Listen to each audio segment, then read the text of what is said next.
10th standard ஸ்டூடெண்ட்ஸ்க்கான video தான் இது unit 1 இருக்க டெம்பஸ்ட் சப்ளிமெண்ட்ரியோடைய பேராகிராஃப். எப்பவுமே பேராகிராஃப் எழுதும்போது முன்னாடி எடுத்த உடனே இப்படி சப்ளிமெண்ட்ரியோட நேம் என்ன, ஆத்தர் யாரு, தீம் என்ன அப்படின்றத எழுதி ஒரு பாக்ஸ் போட்டுருங்க. அண்ட் நெக்ஸ்ட் சினாப்சிஸ் அப்படின்றத போட்டு இந்த ஸ்டோரியில் பேராகிராஃபில் நீங்கள் எழுத போகிற என்னென்ன உட்தலைப்புகள் எழுதுறீங்களோ அதை எல்லாத்தையுமே இந்த சினாப்சிஸில் எடுத்து எழுதி இதுக்கு ஒரு நீட்டாக அழகாக ஒரு பாக்ஸ் போட்டுருங்க. பட் ஜென்ரல் பேராகிராஃப் எழுதுறவங்களுக்கு இந்த சினாப்சிஸ் வந்து தேவையில்லை.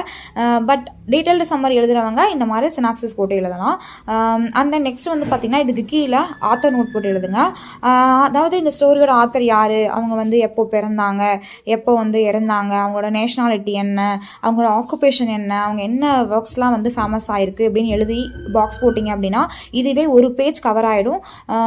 இதுவே நீங்கள் பேராகிராஃப் வந்து 8 மார்க் கொஸ்டினுக்கு ஒரு பேஜை நீங்கள் இதுலேயே ஃபில் பண்ணிடலாம். இதுக்கப்புறம் அடுத்த சப்டைட்டில்ஸை வந்து நீங்கள் எக்ஸ்பிளைன் பண்ணி எழுதலாம். எல்லா லெசனுடைய ஆத்தர் நோட் வேணும் அப்படின்னா நம்ம சேனலை சப்ஸ்கிரைப்